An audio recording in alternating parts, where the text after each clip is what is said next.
विजयनगर साम्राज्य के पास कल्लू नाम का पहलवान रहता था। अच्छे अच्छे पहलवान भी कल्लू के नाम से कांपते थे, क्योंकि कल्लू की एक ही पछाड़ अच्छे अच्छे पहलवानों की पसलियां तोड़ देती थी। धीरे धीरे कल्लू को अपनी शक्ति का अत्यधिक अभिमान हो गया था। कल्लू चाहता था कि विजयनगर जाकर वो अपनी ताकत का लोहा मनवाए। कल्लू दम्भ भरता हुआ विजयनगर में आया और वहां लोगों को मल्ल युद्ध की चुनौती देने लगा। कल्लू का साहस इतना बढ़ गया कि वो विजयनगर शहर के किले के मुख्य गेट पर जाकर खड़ा हो गया और लोगों को चुनौती देने लगा। विजयनगर साम्राज्य के राजा कृष्णदेव राय ने अपने मंत्रियों और सेनापतियों की सभा बुलाई और उनसे कहा कि हमारे राज्य में ऐसे पहलवान को ढूंढो जो कल्लू को मल्ल युद्ध में हरा सके। राजा ने मंत्रियों और सेनापतियों को एक दिन का समय दिया। दूसरे दिन जब राजा कृष्णदेव राय ने मंत्रियों सभापतियों से पूछा, क्या हमारे राज्य में कोई ऐसा पहलवान है जो कल्लू को मल्ल युद्ध में हरा सके, किंतु राजा को कोई उत्तर नहीं मिला। तभी तेनालीराम भरी सभा में उठकर बोले, महाराज, मैं कल्लू से मल्ल युद्ध करूंगा। ये सुनकर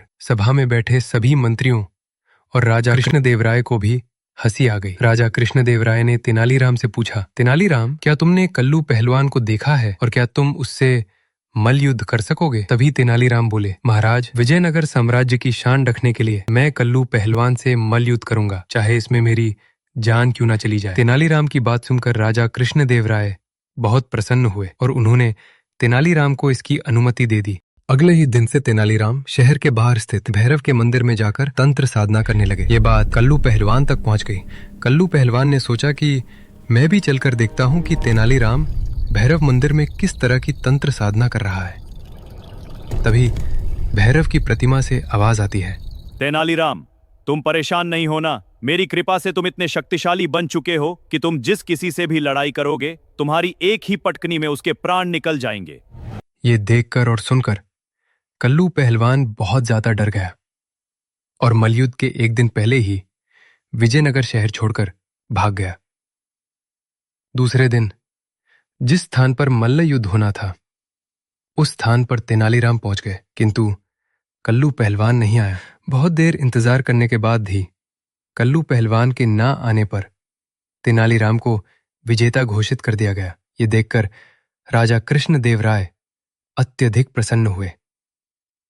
तेनालीराम को एकांत में ले जाकर पूछा, तेनालीराम, तुमने यह सब कैसे किया? महाराज, मैंने तंत्र साधना की झूठी खबर कल्लू पहलवान तक पहुंचा दी थी और जिस दिन वो मंदिर में आया उस दिन भैरवनाथ की मूर्ति के पीछे मैंने अपने एक आदमी को बैठा दिया और मैं उसी से वार्तालाप कर रहा था, जिसे सुनकर कल्लू पहलवान को लगा कि मैं सचमुच भैरवनाथ से बात कर रहा हूँ और उनकी कृपा से मुझ में असीम ताकत आ गई है और इसी बात से वो डर गया और शहर छोड़कर भाग गया।